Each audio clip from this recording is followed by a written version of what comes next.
Pessoal, vamos falar sobre a situação lá na Ucrânia e a comemoração do pessoal. Finalmente a Ucrânia recebeu o status de país candidato a entrar na comunidade europeia. Vamos entender o que isso significa também e quais são os próximos passos agora, né? Essas notícias foram sugeridas por engenheiro Pablo, Ancap UK e mais um monte de gente. Obrigado aí ao pessoal que sugeriu as notícias, obrigado a você que está assistindo o nosso vídeo. Se você gosta do nosso conteúdo, por favor, não esqueça de deixar o seu like e de se inscrever aqui no canal, né? Pois bem, vamos começar como a gente faz sempre, dando uma revisada aqui na linha de batalha, e temos mudanças significativas, mas antes da gente chegar nelas, vamos relembrar que novamente tivemos alguns bombardeios aqui na região norte, particularmente próximo a Sumi. Esses bombardeios têm acontecido com alguma frequência, mas eu já expliquei para vocês a ideia aqui, que é justamente os russos não querem deixar os soldados ucranianos, as forças armadas ucranianas, usarem toda a sua força no sul. Então elas ficam fingindo esses ataques lá. Não vai sair nada disso daí, mas os ucranianos assim são obrigados a manter uma parte das tropas armadas deles aqui no norte, né? A mesma coisa está acontecendo aqui com Belarus. A gente vai ver mais adiante que Belarus está fazendo exercícios militares agora. Começou dia 22 e vai até dia 1º de julho, exercícios militares bem aqui na fronteira com a Ucrânia, né? É uma coisa que dá um certo receio, mas segundo estão dizendo, não tem chance não. Eu não acredito mesmo que tenha condições de invadir a Ucrânia ou Belarus, né? O problema de Belarus é que é tão frágil o governo lá que está mais para as forças armadas se rebelarem contra o presidente lá, contra o Lukashenko, do que efetivamente obedecerem alguma ordem dele. Mas de qualquer forma, os exercícios estão fazendo aqui no norte de Kiev, né? Kharkiv não tivemos nenhuma diferença significativa, e aqui sim nós tivemos aqueles desdobramentos de ontem, com a região de Zolot e Irsk, né, foram abandonadas pelos ucranianos, e com isso também a gente ficou sabendo que hoje os ucranianos receberam a ordem de sair de Severodonetsk. Eles vão se reagrupar aqui em Lysychansk, mas não se sabe também por quanto tempo, ou seja, isso novamente vai ser mais um passo dessa retirada, seguindo aquele planejamento que os ucranianos tinham feito, né? O que o pessoal está colocando é isso: a Rússia ganhou algum território nessa história? Sim, ganhou a região aqui próxima a Zelot, Irsk, e vai ganhar Severodonetsk também nas próximas horas. Mas, de qualquer forma, quem ganhou essa batalha estrategicamente foram os ucranianos, porque atingiram todos os objetivos que tinham nessa batalha, que era justamente enfraquecer o exército russo, causar muitos danos e fazer com que eles demorem a conquistar cada cidade, né? Ainda devem se manter em Lysychansk por algum tempo, mas também já existe o planejamento deles saírem de Luhansk totalmente e fazerem nova linha de defesa em Sloviansk, Kramatorsk e Bakhmut, né? Ou seja, nessa região aqui vai ser estabelecida uma nova linha de defesa dos ucranianos, né? Então, esse processo não é um processo rápido, tem muita gente, muito equipamento nessa região, então vai levar um tempo até conseguirem evacuar todo esse pessoal que está aqui em Severodonetsk, mas você vê como a situação é muito diferente, por exemplo, de Mariupol, né? Em Mariupol, os ucranianos ficaram presos num bolsão, os russos conseguiram circular totalmente a cidade, fechar totalmente a cidade. Aqui a situação é bem diferente, está controlada. É lógico, se os ucranianos pudessem segurar Severodonetsk por mais tempo, seria melhor. Mas, de novo, o importante não é área. Os russos não têm como manter essas áreas todas. Por mais que eles conquistem território, isso é inútil do ponto de vista final, porque eles não têm como manter essa área. O importante da Ucrânia é justamente isso. Eles estão oferecendo resistência aos russos, estão causando muitos danos aos russos e deixando eles avançarem devagarzinho. Essa sempre foi a proposta, né? Os russos estão usando todas as forças nessa região, ou seja, muito em breve eles vão ter bem pouca capacidade de fazerem novos ataques. Em algum momento, muita gente imagina que no final de julho ou no final de agosto, a maré dessa guerra vai virar, ou seja, a Ucrânia, ao invés de ficar nessa defensiva causando danos aos inimigos, vai passar efetivamente ao contra-ataque, à contra-ofensiva, e vai começar a retomar áreas, né? Mas vamos ver como é que isso caminha. Tudo indica que esse bolsão aqui, Severodonetsk com certeza, Lysychansk um pouco mais adiante, deve ser abandonado também pelos ucranianos, né? A gente teve algumas boas notícias aqui no sul, em Zaporizhia. duas cidadezinhas aqui foram liberadas, Yerohivka e Novomayorsk, essas duas cidadezinhas aqui, elas foram liberadas pelos ucranianos, então isso significa que eles continuam avançando aqui em direção ao sul. Também tem avanços nessas outras regiões aqui, embora a gente não tenha informação direta, né? É a mesma situação aqui de Kherson, em que a gente sabe que estão havendo contraofensivas ucranianas, que eles estão avançando, mas exatamente onde está isso tem sido meio difícil de identificar nessa história toda, né? A gente não está recebendo muita informação sobre o posicionamento das tropas. Bom, tem algumas informações importantes do ponto de vista da frente de batalha. Finalmente, os HIMARS, os MLRS de médio para longo alcance americanos chegaram na frente de batalha. Isso daqui é um vídeo desse, supostamente, da primeira bateria de tiros contra alvos reais aqui na Ucrânia, né? Ou seja, não falaram aonde estão esses dispositivos, e lógico, é só um primeiro tiro, não quer dizer que vai fazer um efeito imediato na linha de frente, mas podem se preparar que isso daí vai ter algum efeito ao longo dos próximos dias, né?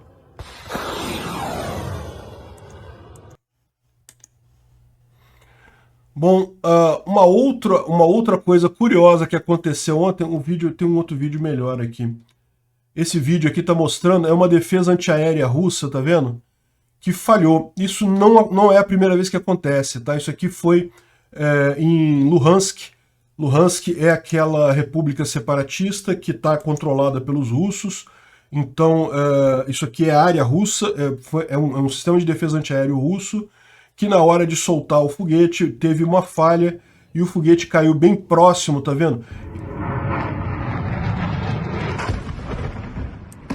Lembra como é que funcionam esses foguetes, essas baterias antiaéreas? Eles lançam foguetes que vão interceptar outros mísseis, outros foguetes, né?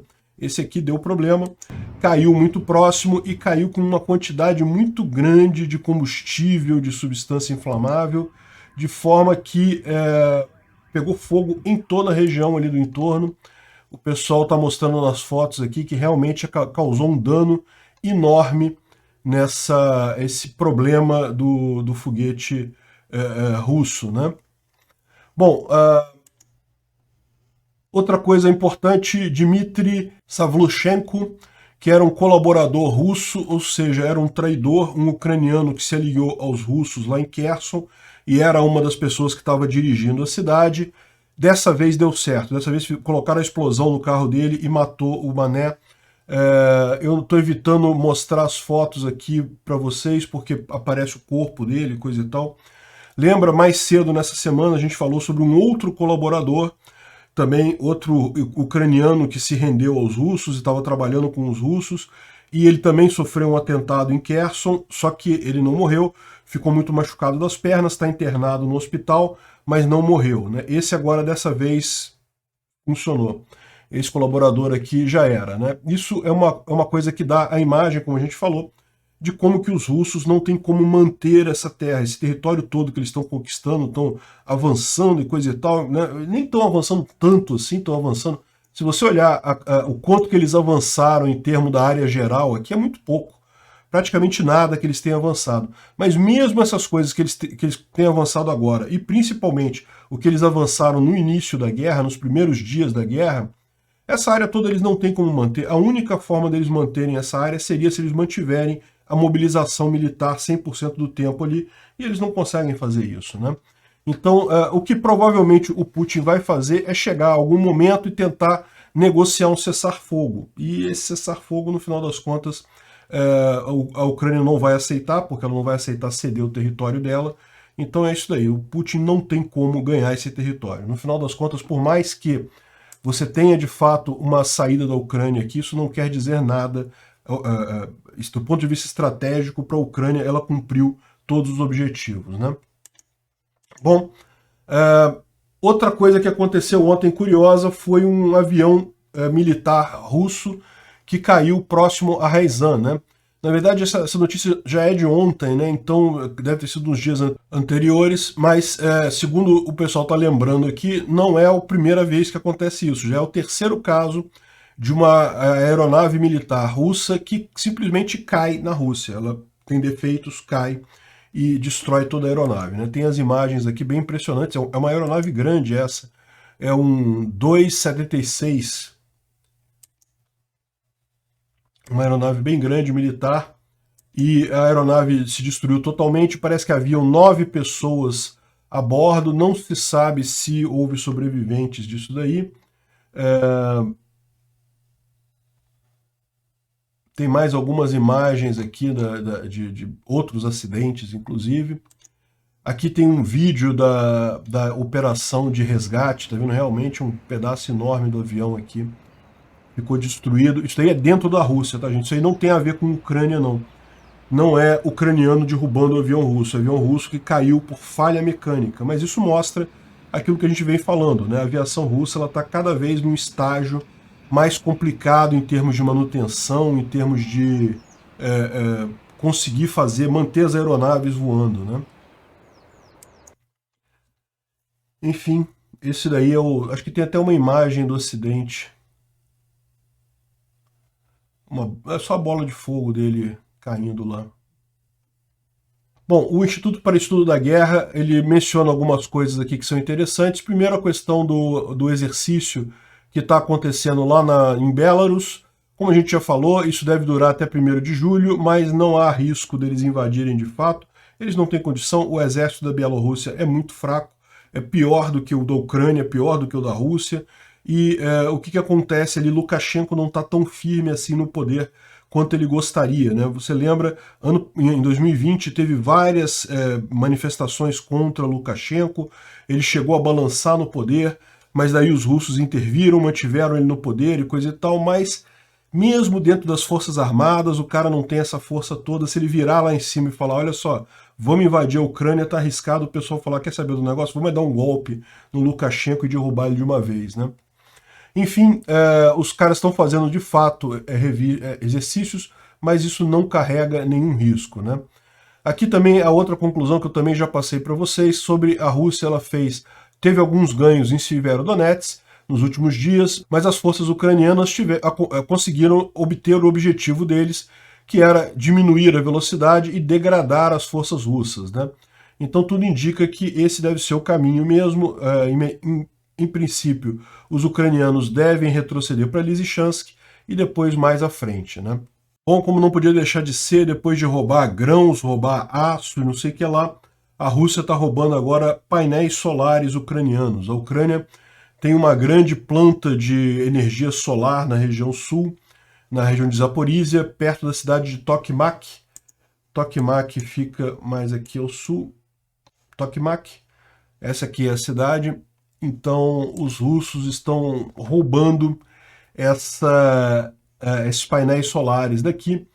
É um negócio que é mais vandalismo do que qualquer outra coisa, porque transportar esses painéis solares é complicado, eles são coisas grandes, a chance deles quebrarem no caminho é muito grande. Então, no final das contas, é pouco provável que eles consigam reaproveitar isso lá na Rússia, onde quer que eles estejam levando esse tipo de coisa. Mas o fato é que estão depredando essa fazenda solar aqui na região de Zaporizhia, né? Apenas sintomas de mais uma barbárie russa. Bom, e você vê quando o país chega no fundo do desespero, é quando ele pede ajuda aos BRICS, né? Caramba! A gente falou já sobre a reunião dos BRICS que teve por videoconferência ontem, né? E felizmente Bolsonaro não falou nada sobre a guerra, só falou de forma genérica sobre negócios e coisa e tal. E o Bolsonaro criticou a ONU, é verdade, ele fez uma crítica à ONU, mas eu acho que criticar a ONU tá beleza, não é problema. Criticar a Ucrânia é problema. A ONU eu critico também. Eu acho que a ONU já se mostrou totalmente inútil nessa guerra. A primeira coisa que tinha que fazer é ter tirado a Rússia do Conselho de Segurança e adotado o lado da Ucrânia. É evidente que a ONU devia ter feito isso. Não tem nenhuma outra lógica nessa história aí. Mas por algum motivo realmente mostrou que não serve para nada, né? A ONU foi feita para evitar esse tipo de guerra depois da Segunda Grande Guerra e não fez nada no final das contas. Enfim, o Vladimir Putin, olha que coisa mais hilária. ele pediu a ajuda dos membros do BRICS contra as ações egoístas dos países do Ocidente. É assim, porque ele invadiu um outro país para anexar território ao país dele não é nada egoísta, né? Egoísta é quando os países falam, não, não vou vender mais coisas para você. Eu não sei não, mas eu acho que o conceito de egoísta do Putin está meio descalibrado, né? Aliás, o Putin já está totalmente descalibrado, a verdade é essa. O fato é que ele está pedindo ajuda, e o cara, quando precisa pedir ajuda para o BRICS, é porque realmente a situação está muito complicada. Primeiro que, tirando a China, que eventualmente tem alguma reserva, o resto dos países é todo mundo quebrado. Brasil, Índia, África do Sul, está todo mundo quebrado, ninguém tem dinheiro.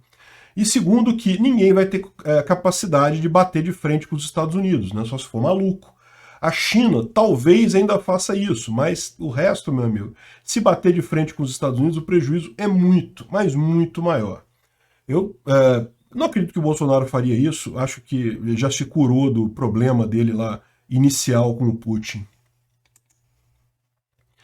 E bom, chegamos finalmente à grande notícia do dia de ontem, que foi a aceitação da Ucrânia como país candidato à comunidade europeia, né? Ontem foi comunicado, está acontecendo o encontro, então eu falei ontem que talvez só soubéssemos hoje, só teríamos o resultado hoje, mas a votação foi feita ontem mesmo, e na verdade haviam 3 países querendo esse status de candidato, a Ucrânia, a Moldova e a Geórgia, e a votação foi no seguinte sentido, que todos os 3 podem ser candidatos, mas dada a prioridade da Ucrânia e da Moldova, os 2 vão fazer primeiro, a Geórgia vai ficar para uma segunda oportunidade, né?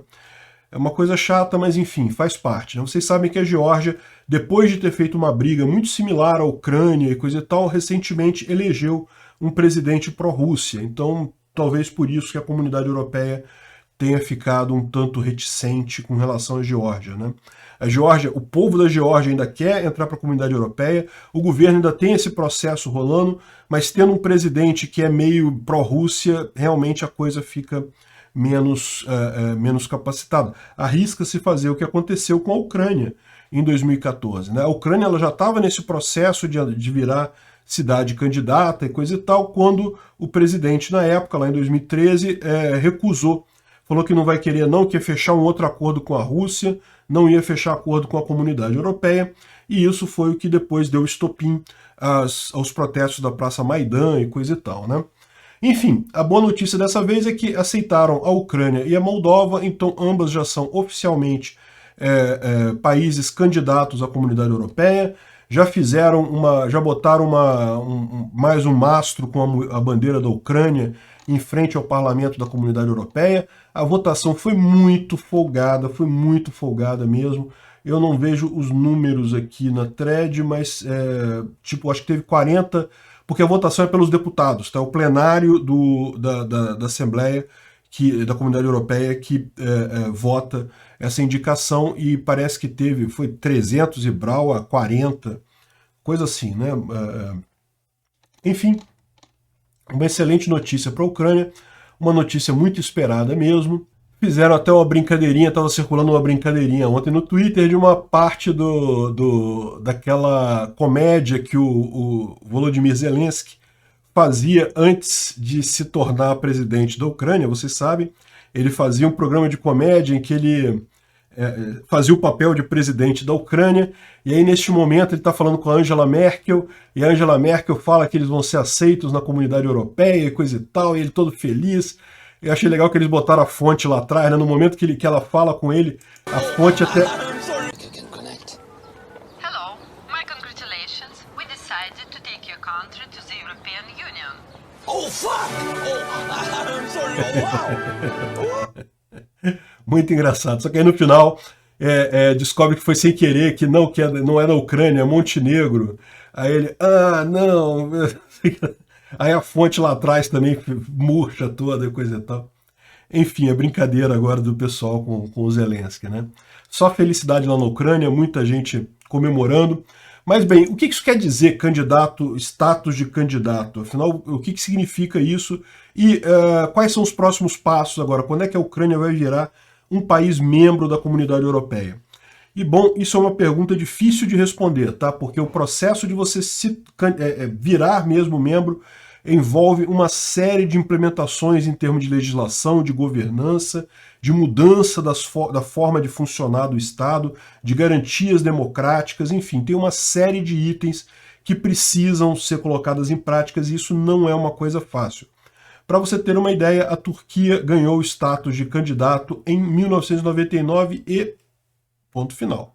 Ainda é um país candidato a entrar na Comunidade Europeia.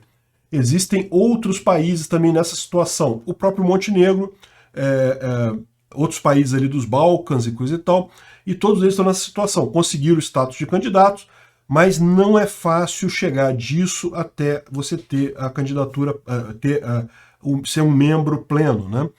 É lógico, tem a parte que é mais fácil, que é toda a parte de como é que você faz os acordos de tarifa, o seu parlamento tem que aceitar todas as regras da Comunidade Europeia sobre tarifas e coisa e tal, tem que estabelecer mecanismos de votação para os representantes do seu país no Parlamento Europeu, enfim, mas essa parte é a parte fácil, essa não é a parte difícil, isso é um monte de burocracia, mas é a parte fácil. Qual que é a parte difícil? A parte difícil é você ter controles contra a corrupção.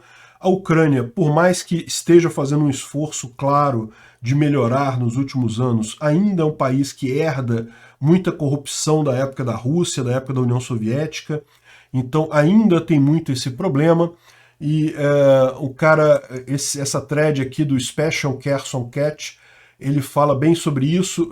Recentemente, o Zelensky, ele demitiu o chefe do SBU, que era um amigo de infância dele, uma pessoa que ele colocou ali para tentar resolver a questão do SBU, que eles sabem que tem muita corrupção ali. SBU é a KGB ucraniana, é o que sobrou do órgão de inteligência ucraniano, né?